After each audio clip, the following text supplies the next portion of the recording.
Margaret Whitmore thought she was protecting the dignity of Meadow Creek Estates when she told Naomi Brooks to leave before sunset. She had no idea that before midnight, the same woman she embarrassed in front of the neighborhood would become the only reason her perfect little community had something warm to eat. Meadow Creek Estates sat behind a black iron gate on the north side of Raleigh, where the lawns were cut to the inch, the mailboxes matched, and even the silence felt expensive. On summer evenings, porch lights glowed over stone driveways, sprinklers whispered across emerald grass, and neighbors smiled the way people smiled when they were measuring one another. Naomi Brooks had moved into the small brick house at the end of Willow Bend 3 weeks earlier, the one with peeling shutters and a vegetable garden already waking back to life behind the fence. She was 34, soft-spoken, and practical, with deep brown skin, steady eyes, and a calmness that made people underestimate her before she ever opened her mouth. She drove a 12-year-old Honda with a dent near the rear bumper. She wore cotton dresses, plain cardigans, and sneakers that looked chosen for walking, not impressing. To Margaret, that was enough to decide Naomi did not belong. What Margaret did not know was that Naomi had spent years cooking in emergency shelters after hurricanes along the Gulf Coast, feeding families who had lost power, homes, and hope. She knew how to stretch 20 pounds of rice, how to keep children calm with warm cornbread, how to turn a dark room into a place where people remembered they were not alone. But Meadow Creek did not ask about history. Meadow Creek asked about appearances. That Saturday evening, the neighborhood welcome social glittered across Margaret's backyard like a magazine spread. White linen tables stood beneath string lights. Crystal glasses caught the gold of the setting sun. A hired violinist played near the patio, while women in silk blouses compared vacation homes and men in pressed shirts talked about property values. Naomi arrived carrying a heavy blue enamel pot wrapped carefully in a clean white towel. Inside was gumbo, rich with smoked sausage, chicken, okra, and spices that had filled her kitchen all afternoon. It was the kind of food meant to say, "I came in peace." The moment she stepped onto the lawn, conversations thinned. Margaret turned, saw the pot, saw the sneakers, saw Naomi, and her smile tightened into something sharp enough to cut the evening in half. Margaret crossed the patio slowly, every step measured, every pearl at her throat catching the light, as if even her jewelry had been trained to look down on people. Around her, the social continued in fragments, a laugh here, a glass set down there, a whisper that tried to pretend it was not a whisper. Naomi stood near the edge of the lawn with both hands around the handles of the pot, feeling the heat rise through the towel and into her palms. She smiled politely, because that was how her mother had raised her, and because dignity sometimes begins with not letting another person decide your expression. "Good evening," Naomi said. "I am Naomi Brooks from the house at the end of Willow Bend. I thought I would bring something for everyone." Margaret glanced at the pot, then at Naomi again, her smile barely moving. "How thoughtful," she said, though her voice made the words sound less like gratitude and more like correction. "We usually coordinate the menu in advance for these gatherings." Naomi nodded. "Of course. I did not want to come empty-handed. It is gumbo, my family recipe." A few guests looked over. One woman with silver earrings leaned toward another and murmured, "Is that soup?" A man near the outdoor bar covered a smile with his glass. Derek Collins, who lived 2 houses down from Margaret, lifted his phone just enough to record without making it obvious. He had the kind of grin that appeared whenever someone else was uncomfortable. Margaret noticed the phone and seemed to grow taller because of it. "This is not quite that kind of event," she said. "We are keeping everything light, elegant, and appropriate for the atmosphere." Naomi looked past her at the long table where expensive cheeses, shrimp cocktail, little sandwiches, and imported desserts sat beneath tiny cards written in gold ink. The word appropriate settled between them like a locked gate. "I understand," Naomi replied softly. "I can set it in the kitchen if that is easier." Margaret let out a small laugh, not loud enough to sound rude to herself, but loud enough for the nearest guests to hear. "The kitchen staff is already handling things." For the first time, Naomi felt the eyes gather fully around her. Not curious eyes anymore. Measuring eyes. Bradley Whitmore stood beside the patio steps with his hands in his pockets, watching his wife handle the situation as if Naomi were a delivery error. He said nothing. That silence did more damage than a cruel sentence would have. Naomi kept her shoulders straight. "I am not staff," she said calmly. I live here now. The lawn went quiet in a way that did not belong to peace. Margaret blinked once, then tilted her head. At the end of Willow Bend? The old Brooks property? Naomi nodded. My aunt left it to me. For a moment, the name seemed to disturb the perfect surface of Margaret's confidence. Then her expression hardened again. Well, inheritance can be complicated, she said. But Meadow Creek has certain standards, and people here take comfort in knowing who is part of the community. Naomi heard the sentence beneath the sentence. Everyone did. The violinist stopped playing between songs, and the pause felt almost planned. Derek's phone rose another inch. Naomi looked at the faces around her, waiting for one person to say that Margaret had gone too far. No one did. The string lights hummed softly above them. The warm pot grew heavier in her hands. Margaret stepped closer, lowering her voice just enough to pretend kindness, while making sure everyone nearby could still hear every word. Naomi, perhaps there has been a misunderstanding. This gathering is for residents who have already been properly introduced through the Homeowners Association. We have procedures for a reason. Naomi breathed in slowly. The smell of cut grass, perfume, candle wax, and her own gumbo rose together in the warm evening air. I filled out the paperwork last week, she said. Mrs. Alvarez at the front office gave me the invitation. A few guests shifted. Someone cleared his throat. Margaret's eyes flickered, annoyed that facts had entered a conversation she wanted to control. I am sure Mrs. Alvarez was trying to be welcoming, she replied. But sometimes people do not understand the tone we are trying to maintain here. Derek let out a quiet chuckle from behind his phone. Naomi looked at him, then back at Margaret. The pot handle pressed into her fingers, but her voice stayed steady. What tone is that exactly? The question landed cleanly. For one brief second, Margaret had no polished answer ready. Her smile froze. Bradley glanced toward the driveway as if the trees had suddenly become more interesting than his wife. Then Margaret straightened, choosing the power of public embarrassment over the risk of honesty. The tone of safety, she said. Comfort. Familiarity. Some families here are cautious when new people appear without a clear connection. Naomi's face did not change, but something behind her eyes went still. She had heard that kind of language before, dressed in better clothes and served in prettier rooms. Safety, comfort, familiarity, words that often meant, not you. A woman near the dessert table looked down at her plate. Another neighbor whispered, maybe we should not get involved. Margaret heard it and took it as permission. I think it would be best if you went home for tonight, she said, louder now. We can discuss your status in the community at the next board meeting. Naomi looked across the backyard. The candles trembled in their glass holders. The violinist stood with his bow lowered. Derek's screen reflected a small, distorted image of her standing alone with a pot of food no one had touched. For a moment, Naomi thought of her Aunt Grace, who had bought that little house after 30 years as a nurse, who had told her that a home was not proven by a deed alone, but by the way you stood inside your own name. Naomi lifted her chin. I am already home, she said quietly. The words were not loud, but they reached everyone. Margaret's cheeks tightened. Then I am asking you to leave this private event, she replied. The finality of it spread across the lawn like cold water. Naomi nodded once. She did not argue. She did not beg to be accepted by people who had mistaken manners for character. She turned carefully, carrying the blue pot back across the grass, past the white tables, past the matching smiles, past the gate that had opened for her but not welcomed her. Behind her, Derek muttered, well, that was awkward, and a few people laughed because laughter was easier than shame. Naomi walked the quarter-mile back to the end of Willow Bend beneath a sky turning purple at the edges. By the time she reached her porch, the first wind had begun moving through the trees. She set the pot on her kitchen counter, removed the towel, and watched steam curl upward into the quiet. Across the neighborhood, music started again, thinner than before. Naomi stood in her small kitchen, surrounded by mason jars, dried herbs, and the old emergency lanterns she still kept from her years in relief work.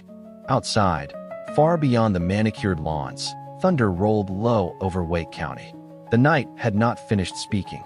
The first warning came as a soft chime from Naomi's phone. Severe thunderstorm alert for Wake County. Possible flash flooding. Wind gusts up to 55 miles per hour.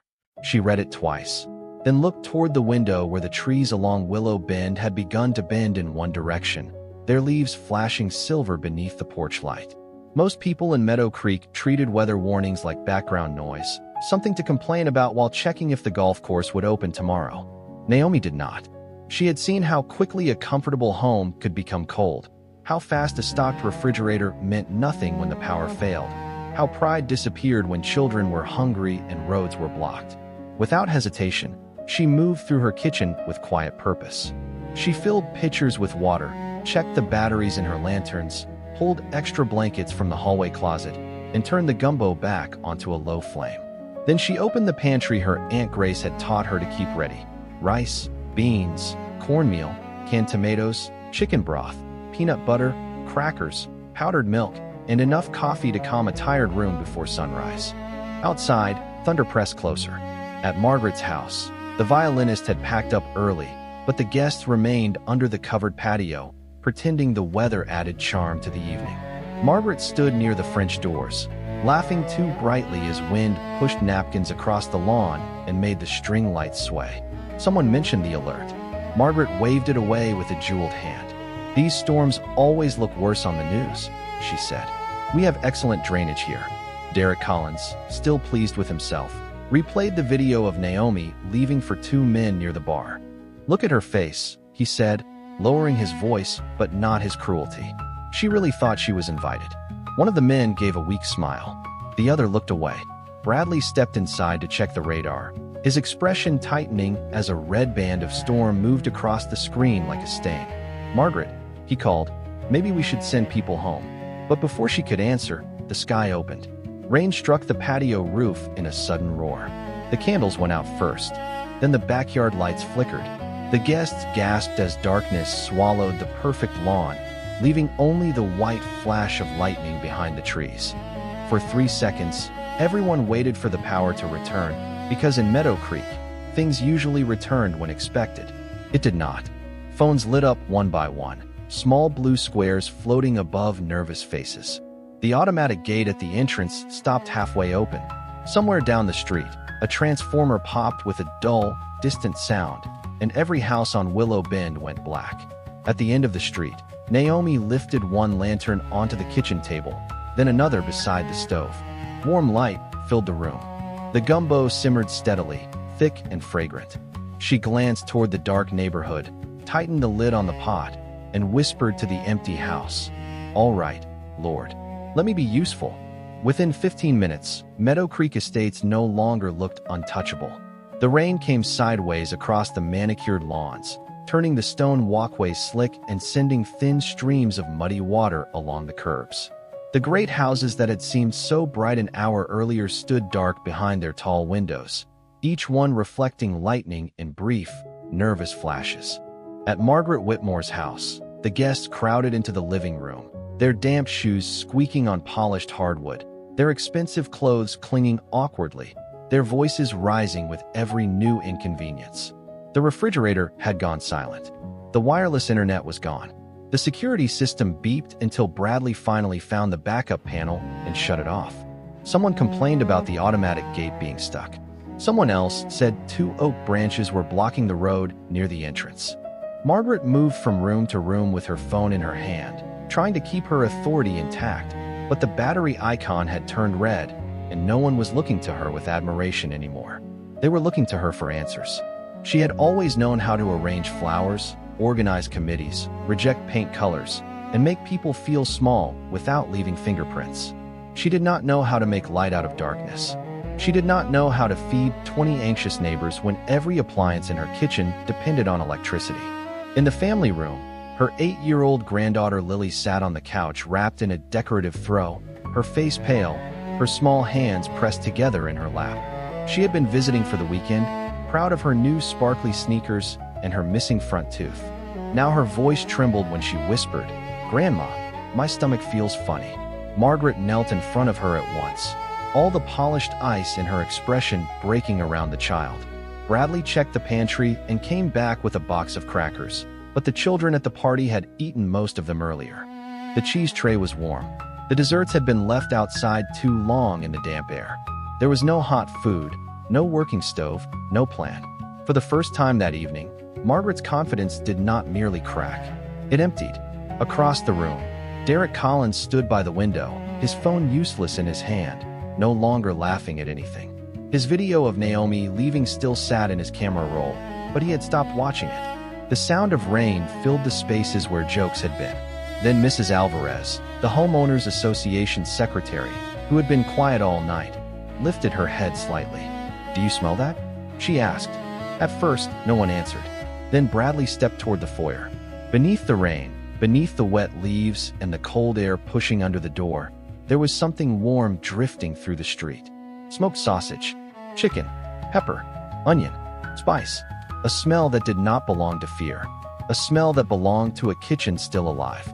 Mrs. Alvarez looked down Willow Bend, toward the small brick house at the end of the street. "Naomi," she said softly. Margaret's face went still. The name moved through the room with more power than thunder. No one said what all of them were thinking, that less than 2 hours earlier, Naomi had stood on that bright lawn holding a pot of food, and Margaret had sent her away. Lily leaned against the couch cushion and whispered, "I am hungry." That was the sentence that changed everything. Margaret looked at the dark kitchen, then at the rain against the windows, then at the faces of neighbors who suddenly remembered the woman they had allowed to be humiliated for their comfort. Her hand tightened around the dead phone. Pride stood in her throat like a stone, but Lily shivered again, and pride became useless. Margaret reached for her raincoat near the hall closet. Bradley watched her, already understanding where she was going. "You want me to come with you?" he asked. Margaret did not answer at first. She tied the belt of her coat with fingers that were not as steady as before. Outside, the wind pressed rain hard against the front door. Inside, the room waited. Finally, Margaret said, "I will go." Her voice was quiet now, stripped of performance. She opened the door and stepped into the storm, walking toward the one house she had decided was not good enough for Meadow Creek. Behind her, no one laughed. The room went silent. Rain soaked Margaret Whitmore before she reached the sidewalk. The storm had turned Willow Bend into a silver blur, each porch light gone dark except for one steady golden glow at the end of the street. Naomi's house did not look grand. It did not have stone columns, imported lanterns, or a 3-car garage. It had peeling shutters, a small wooden porch, tomato plants tied carefully to stakes, and warm light shining through kitchen curtains like a promise. Margaret walked toward it with her arms folded tight against the wind, each step heavier than the last. The quarter-mile felt longer in the dark than it had ever looked from her car window. Water splashed over her shoes. Her hair, arranged perfectly an hour earlier, clung to her face. For the first time in years, no one was watching her with admiration, and without that audience, she did not know who she was supposed to be. By the time she reached Naomi's porch, she could hear movement inside. The soft clatter of a spoon against a pot, the hiss of a gas flame, the steady rhythm of someone who had already known what to do while everyone else was still complaining. Margaret lifted her hand, then stopped. The memory came back with humiliating clarity. Naomi standing on her lawn. Naomi holding that same pot. Naomi saying, "I live here now." Margaret's own voice answering, "I am asking you to leave." The shame of it warmed her face even in the cold rain. She knocked 3 times. The sound was small beneath the storm. A moment later, the curtain shifted. Naomi appeared behind the glass, her face lit by lantern glow. She did not look surprised. That was what hurt Margaret most. Naomi opened the door with one hand on the frame. Behind her, the kitchen smelled of gumbo, cornbread, coffee, and something deeper than food, the calm of someone prepared to care for people who had not cared for her. Margaret tried to speak, but the practiced language of committees and standards failed her. Naomi waited. Not cruelly, not smugly, just waited. "My granddaughter," Margaret finally said, her voice thin. "Lily has not eaten, and the power is out, and the roads are blocked." She swallowed. "I know I have no right to ask you for anything." The rain filled the silence between them. Naomi looked past Margaret toward the dark street, then back at her wet coat, her shaking hands, the pride collapsing in her eyes. For one breath, Margaret seemed ready for punishment, ready for the door to close the way she had closed the evening around Naomi. But Naomi only stepped aside. "Bring her," she said. Margaret blinked. "I beg your pardon?" "Bring Lily, and anyone else who needs to get warm. I have enough for now, and I can make more." Margaret stared at her, unable to make sense of mercy arriving so plainly. Naomi turned back toward the kitchen and lifted another lantern from the table. "There are blankets in the front room," she continued. "Tell people to bring flashlights if they have them. Children and seniors first. No one needs to stand out in this weather." Margaret's mouth opened, but no apology came out large enough to match the moment. Naomi looked at her once more, not with softness exactly, but with a kind of steady strength that left no room for performance. "We can talk later," she said. "Right now, people need food." Those words moved through Margaret like a judgment and a rescue at the same time. She nodded, wiped rain from her cheek, and turned back toward the street. When she returned 15 minutes later with Lily wrapped in Bradley's coat, Naomi was already at the stove, stirring the gumbo in slow circles while cornbread warmed in a covered skillet. The little girl stepped inside, shivering, and Naomi immediately knelt to her level with a bowl in both hands. "Hey, sweetheart," she said gently. "Let us get something warm in you." Lily took the bowl, and the first spoonful quieted the room before the room had even filled. Margaret watched her granddaughter eat food from the hands of the woman she had humiliated, and something inside her finally lowered its head. By 9:30 that night, Naomi Brooks's little house had become the brightest place in Meadow Creek. Lanterns glowed from the windows. Steam clouded the kitchen glass. Wet coats hung over the backs of chairs, and shoes lined the entryway in uneven rows, expensive loafers beside children's rain boots, designer heels beside Naomi's worn garden clogs. One by one, the neighbors came in from the dark, guided by Margaret's lowered voice and the smell of food that seemed to pull them through the storm. Naomi did not ask who had laughed. She did not ask who had watched. She did not ask who had stayed silent on Margaret's lawn. She simply pointed people where they needed to go. Seniors in the front room where the blankets were. Children near the kitchen table. Anyone with a flashlight, put it on the windowsill. Anyone with medicine that needed to stay cool, bring it to the blue cooler by the pantry. Her calm traveled faster than fear. Within minutes, the same people who had mistaken her quietness for weakness were following her instructions without question. Mrs. Alvarez helped ladle gumbo into bowls. Bradley carried bottled water from Naomi's pantry to the living room. A teenage boy from 3 houses down held a lantern while Naomi mixed cornmeal, buttermilk, and eggs in a large glass bowl, then poured the batter into a cast-iron skillet already warming on the gas flame. The kitchen filled with the soft scrape of spoons, the murmur of grateful voices, and the steady sound of rain against the roof. Margaret stood near the doorway, holding Lily's empty bowl, unable to decide where to place herself.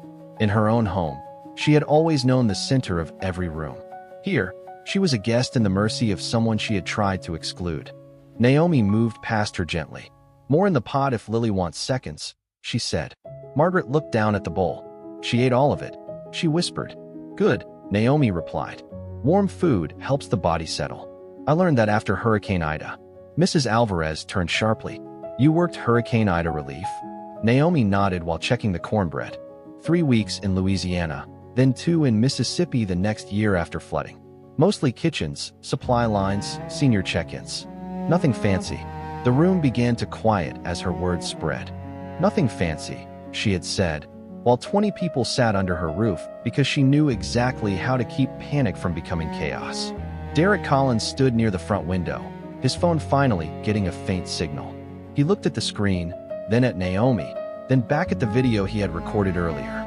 In it, Naomi walked away from the party with her blue pot, while people laughed behind her. His thumb hovered for a moment before he deleted it. The small motion did not erase what he had done, but it was the first honest thing he had offered all night. Naomi saw him do it. She said nothing. That silence was worse than being scolded. Around 10:15, another branch fell somewhere outside with a heavy crack that made the children startle. Naomi immediately lifted her voice, not loud, just steady. "Who wants cornbread with honey?" The children looked up. Lily raised her hand first, then 2 others followed, and just like that, the room breathed again. Margaret watched Naomi slice the cornbread into careful squares, giving the largest pieces to the youngest children and the older neighbors first. No one needed to tell Naomi how to lead. She led by noticing. She saw the retired man rubbing his cold fingers and handed him coffee. She saw a mother trying to calm a toddler and gave her a towel warmed near the stove. She saw shame on faces and did not use it against them. That was the part that broke Margaret the most. Near the hallway, Bradley leaned close to his wife and said quietly, "We were wrong." Margaret did not defend herself. Not this time. Across the room, Naomi placed a bowl in Mrs. Alvarez's hands, then turned toward the next person waiting. Her eyes were tired, but steady. Her house was small, her furniture mismatched, her porch paint peeling beneath the rain. Yet under that roof, Meadow Creek felt more like a community than it ever had behind its iron gate. For the first time all evening, no one cared about property lines, invitation lists, or polished silver trays. They cared about warmth. They cared about light. They cared about the woman they had almost refused to see.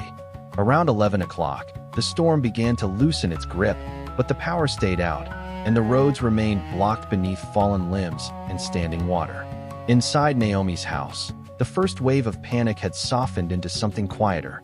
Children slept under quilts on the living room floor. Older neighbors sat with mugs of coffee warming their hands. The smell of gumbo, cornbread, and rain-damp coats filled every corner. For a while, nobody spoke about the party. Nobody spoke about the lawn, the phone, the laughter, or the sentence Margaret had used to send Naomi away. Shame sat in the room like another guest, waiting for someone brave enough to acknowledge it. Naomi stood at the sink rinsing bowls in a thin stream of stored water, while Mrs. Alvarez dried them with a dish towel. "You should sit down," Mrs. Alvarez said softly. "You have been on your feet for hours." Naomi smiled faintly. "I am all right. When people are fed, I can rest." Margaret heard that from the doorway, and the words struck her harder than any accusation could have. She looked around the small house, at the faded photographs on the wall, at the Bible on the side table, at the emergency radio near the window, at the careful labels on Naomi's pantry shelves. This was not disorder. This was preparation. This was not poverty. This was wisdom without performance. Bradley entered from the porch, shaking rain from his coat. "I got a text through to the county line," he said. "Crews are clearing the main road, but they said it could be morning before they reach us." A murmur moved through the room, tired but no longer frightened. Naomi nodded. "Then we settle in. We make sure everyone has water, and we check on the houses nearest the low end of the street once the rain slows." Margaret looked at her, astonished by the natural authority in her voice. At Margaret's meetings, people obeyed because rules required it. In Naomi's house, people listened because trust had already been earned. Derek stepped forward then, his face pale in the lantern light. "Naomi," he said, and the room turned toward him. "Earlier, I recorded you at the party." His voice faltered. "I thought it was funny." "It was not. I deleted it, but that does not undo it." "I am sorry." Naomi set a clean bowl on the counter. "Thank you for saying that, Derek." Her answer was calm, but not cheap. It gave him responsibility without giving him the comfort of pretending nothing had happened. Then Mrs. Alvarez placed the towel down and faced the room. "I invited Naomi tonight because she is a resident," she said. "I gave her the same invitation everyone else received. What happened afterward was not a misunderstanding. It was wrong." The room went still. Margaret felt every eye move toward her, not with cruelty, but with the weight of truth finally arriving. Her mouth went dry. All evening, she had been waiting for a chance to apologize privately, neatly, in a way that preserved some piece of who she thought she was. But Naomi had not been humiliated privately. Naomi had been dismissed in front of everyone. So Margaret stepped away from the doorway and stood where the lantern light could reach her face. "Naomi," she said, her voice unsteady, "I judged you before I knew anything about you.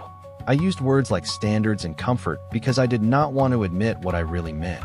I made you feel like a stranger in your own neighborhood." Her eyes filled, but she did not look away. "And when my family needed help, you opened your door anyway. I am ashamed." No one moved. Even the children seemed to sleep more quietly. Naomi dried her hands on a towel and turned fully toward Margaret. For a moment, the only sound was rain ticking against the windows. Then Naomi said, "I appreciate your apology, but I need you to understand something. You did not just embarrass me. You gave other people permission to decide I did not belong." Margaret lowered her head. Naomi's voice remained gentle, which made every word heavier. A neighborhood is not protected by keeping the wrong people out. It is protected by making sure nobody is left outside when the lights go off. That sentence settled over Meadow Creek like the first clean air after a storm. Margaret nodded slowly, tears slipping down her cheeks without any attempt to hide them. For the first time that night, She looked small, not because Naomi had made her small, but because truth had finally made her honest. Then Naomi picked up the ladle again and filled another bowl. "There is still enough for everyone," she said. And somehow, that mercy silenced the room more completely than anger ever could. By morning, the rain had thinned to a gray mist, and the first rescue truck rolled slowly through the open gate of Meadow Creek Estates, its headlights sweeping across lawns scattered with leaves and broken branches. The neighborhood looked different in daylight. The grand houses still stood, but the storm had stripped away their shine. White tablecloths from Margaret's party lay soaked against the fence. Crystal glasses sat overturned in the grass. The perfect backyard, where Naomi had been told she did not fit, looked small and tired beneath the pale sky. At the end of Willow Bend, Naomi's porch was crowded with neighbors wrapped in blankets, holding coffee in paper cups, waiting calmly for updates. No one was posing. No one was measuring anyone. They were just people who had made it through a hard night because one woman had opened her door. When the county volunteers stepped inside, they found Naomi at the kitchen table writing names on a notepad, marking who needed medication, who had pets alone at home, whose basement might have taken water, and which homes belonged to seniors. One of the volunteers looked at the list, then at the quiet woman in the cotton dress, and said, "Ma'am, you may have saved us 2 hours of confusion." Naomi only nodded and said, "People tell you what they need when they know you are listening." Margaret heard it from the hallway, and the sentence stayed with her. Later that morning, as neighbors began returning to their homes, Margaret stood on Naomi's porch with Bradley beside her and Lily holding her hand. Her face had no makeup left from the night before, no polished expression, no committee smile, just exhaustion and honesty. "Naomi," she said in front of everyone, "I owe you more than an apology, but I will start there. I was cruel. I was arrogant. I made this neighborhood smaller by pretending I was protecting it." Her voice trembled, but she kept going. "You fed us when you had every reason to close the door. I will never forget that." Naomi looked at her for a long moment. Then she said, "Remember it by doing better when nobody is watching." That was all. No speech, no revenge, no performance. Just a sentence clean enough to stay in every heart that heard it. In the weeks that followed, things changed slowly, the way real change often does. Margaret resigned as Homeowners Association president at the next meeting. Derek apologized again, this time without excuses, and volunteered to help repair Naomi's porch steps. Bradley organized backup generators for the older residents. Mrs. Alvarez proposed a neighborhood emergency kitchen plan, and everyone voted for Naomi to lead it. The first community meal happened 1 month later on the same lawn where she had once been sent away. This time, Naomi's blue enamel pot sat at the center table, not hidden in a kitchen, not treated like an embarrassment, but honored as the reason Meadow Creek had learned the difference between image and character. Margaret carried bowls to the children without being asked. Lily helped Naomi sprinkle parsley over the gumbo and told everyone it was the best food in North Carolina. As the sun lowered over Willow Bend, neighbors who had once stood behind silence now stood in line together, humbled by the woman they almost refused to know. And that evening, behind the same iron gate, Meadow Creek finally understood that a real community is not built by keeping people out. It is built by the hands brave enough to open the door when the world goes dark.